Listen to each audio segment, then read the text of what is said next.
JIS itu nggak diberikan ruang untuk Piala Dunia bukan karena JIS-nya nggak keren, memang otaknya megang PSSI-nya yang otaknya dikit. Nggak jadi venue Piala Dunia. Konser Dewa di maki-maki orang lah kurang lebih gitu bang, karena aksesnya macam-macam. Gimana bang? Macam-macam. Mary Riana bikin acara di situ kurang lebih 80.000 orang. Beres, nggak ada masalah. Sholat Idul Adha kalau nggak salah 40.000, nggak ada masalah. Sholat Id lebih banyak lagi, nggak ada masalah. Memang macet, ya wajar, orang ribuan. Bang, jadi hipotesa lu bahwa JIS itu tidak diikut sertakan karena politis kalau diikut sertakan itu menjadi stadion yang digunakan untuk Piala Dunia, Aniesnya tambah naik gitu loh. FIFA tampar keras Anies lewat surat rekomendasi rumput. Rumput hybrid JIS harus diganti jika ingin dijadikan venue Piala Dunia U17. Pendukung Anies kena ulti. Ditulis oleh tim redaksi jurnal, dikutip dari berbagai sumber. Halo, kembali berjumpa dengan suara Fani Bakri di channel Jurnal 45. Di sini jelas FIFA bilang because of the deficit outline above the current hybrid system on the carpet will propose a major risk. Jadi di sini jelas bahwa salah satunya ini memang harus diperbaikin karena tidak ini akan menjadi major risk untuk saat pelaksanaannya. Jadi memang mesti diganti. Ya, jangan nanti ada polemik seakan-akan kita mempolitisir isu rumput. Di sini saya highlight ada merah stabilo. Hanya ada permasalahan. Saya melihat sendiri memang ada rumput-rumput yang botak. Nah, ini penting nih. Jadi kalau dilihat itu matahari, saya kan 2 kali ke sana, hari Jumat lalu dan hari Selasa kemarin. Ya. Dua-duanya saya lihat, di hari Jumat itu sore saya lihat, supaya adil nih, di hari Selasa pagi, dan dua-duanya itu mataharinya sama. Karena kenapa? Itu menghadap utara selatan panjangnya. Jadi hanya sisi, kalau kita masuk dari ruang VIP itu ya, itu hanya sisi sebelah kanan yang tersinari oleh matahari. Yang sebelah kiri, sisi kirinya, itu tidak sama sekali. Ada, kan soal persepsi dulu. Kalau kita ingin memperbaiki, kemudian FIFA mengatakan bahwa rumputnya belum standar, ya kita standarkan. Kan itu sederhana tuh sebetulnya. Jadi nggak ada yang perlu kita perdebatkan. Maka dalam konteks ini sebetulnya kalau kita mau bicara teknis murni, seharusnya akan diseret-seret hal lain. Mas Chandra, mungkin kita sepakat itulah. Ayolah kalau kita menganggap bahwa JIS ini adalah milik kita bersama, ketika ada kekurangan kita perbaiki bersama-sama agar sekali lagi agar APBD itu betul-betul bisa segera dinikmati manfaatnya oleh warga Jakarta. Itu saja sebenarnya yang harus kita dorong. Analisis agronom yang juga Chairman Karya Raya Prima, Kamal Mutakin, soal masalah rumput hybrid Jakarta International Stadium akhirnya terbukti. Surat induk Federasi Sepak Bola Dunia alias FIFA ke PSSI seolah menjadi tamparan keras bagi pendukung Anies Baswedan. Kees Khalifah, salah satu loyalis Anies Baswedan yang paling ngotot bahwa rumput JIS sudah sesuai standar FIFA. JIS menggunakan rumput hybrid yang sama seperti digunakan pada stadion kualitas dunia lainnya, seperti di markas klub Jerman Bayern Munchen, yakni Stadion Allianz Arena. Agronom yang juga Chairman Karya Raya Prima, Kamal Mutakin, bahkan kerap diolok sebagai tukang rumput yang tidak mengerti masalah rumput hybrid. Surat dari FIFA kepada Persatuan Sepak Bola Seluruh Indonesia atau PSSI menjadi jawaban polemik rumput JIS yang selama ini disebut sudah sesuai standar FIFA. Dalam surat elektronik tertanggal 20 Juli 2023, FIFA meminta PSSI menghilangkan rumput hybrid di JIS jika ingin menggunakannya sebagai venue Piala Dunia U17. Permintaan penggantian rumput hybrid di lapangan utama JIS merupakan rekomendasi manajer lapangan senior FIFA, Alan Ferguson. Sederet alasan atau pertimbangan rumput lapangan utama JIS harus direnovasi. FIFA menjadikan lapangan utama JIS dengan rumput hybrid yang tertanam sebagai perhatian utama. Alan Ferguson menguraikan detail-detail pada lapangan utama JIS yang harus diperbaiki. Perhatian utama FIFA pada penghilangan rumput hybrid yang tertanam di JIS. FIFA menilai penggunaan rumput hybrid berpotensi menimbulkan sejumlah masalah, seperti pertumbuhan akar yang tidak efektif, proses perawatannya juga sulit. FIFA juga memberikan catatan terhadap dampak penggunaan rumput hybrid setelah pertandingan. Sistem hybrid pada penanaman rumput di Stadion JIS dinilai dapat merugikan kualitas lapangan setelah pertandingan dan dapat mengakibatkan lapangan pada Jakarta International Stadium saat ini tidak dapat direkomendasikan sebagai tempat pertandingan untuk Piala Dunia U17 2023. Rencananya FIFA akan ke Indonesia untuk melakukan inspeksi ke stadion yang akan diusulkan sebagai venue Piala Dunia U17. Mulai 28 Juli sampai dengan 2 Agustus 2023. Jadi sebenarnya ketidaksesuaian dengan standar sudah sangat tepat dan stadion busuk itu harus diperbaiki.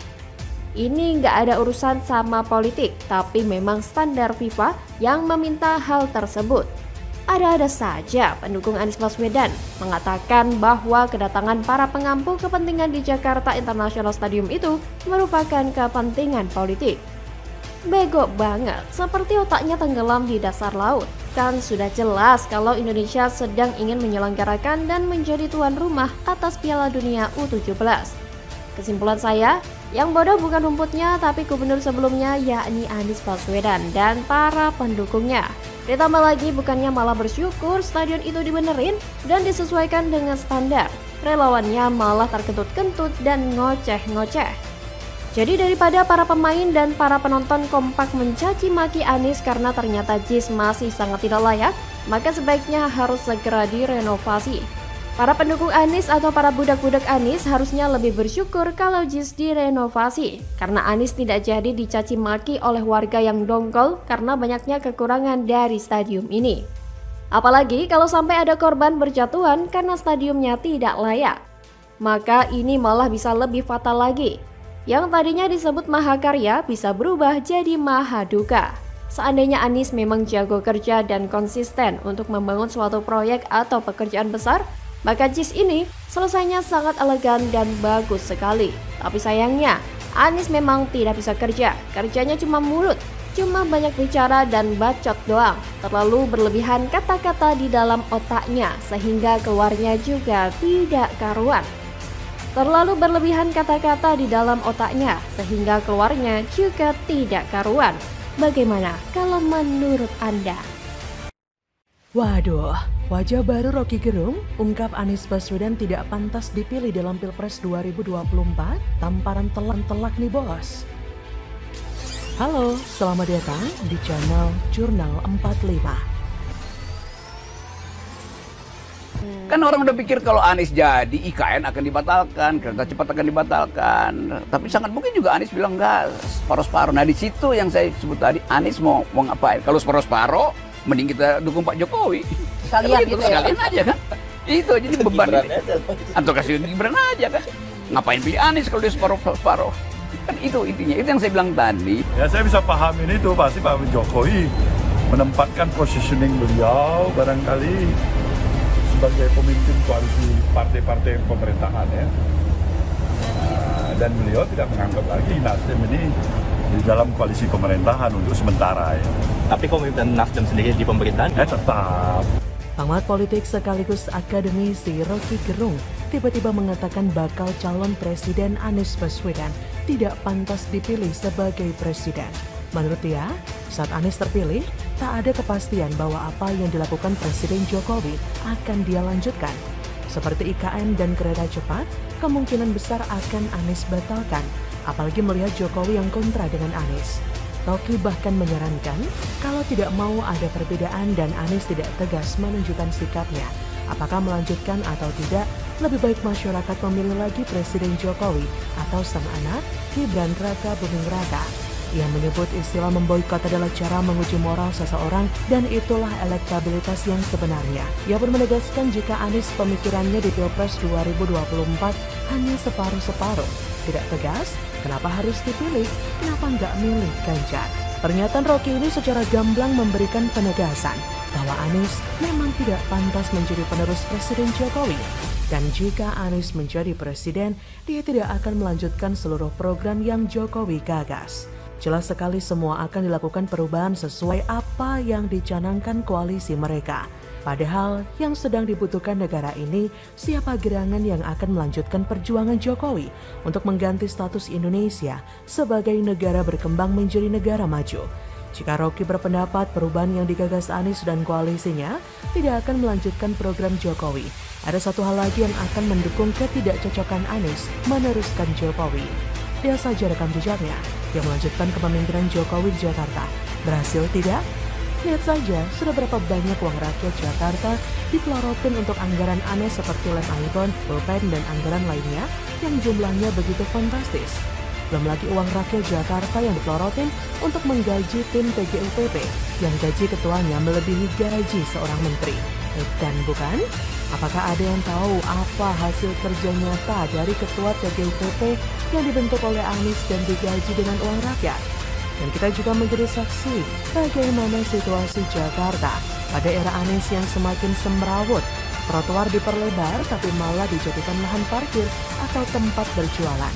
Warga Sunter yang waktu kampanye selalu yasinan untuk memenangkan Anies tapi mereka malah merasa diperlakukan seperti hewan saat digusur seperti yang diberitakan. Belum lagi janji manis Anies tentang OKOJ yang katanya dimodalin punya bisnis, disediakan tempat usaha, dan dicarikan pembeli seperti spanduk mereka saat kampanye.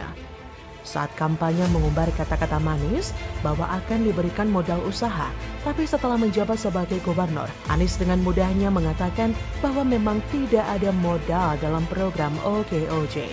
Jadi bisa dibayangkan berapa juta rakyat Jakarta yang sudah tertipu dengan rangkaian kata-kata manis tentang program OKOJ saat kampanye dalam Pilkada Jakarta dulu.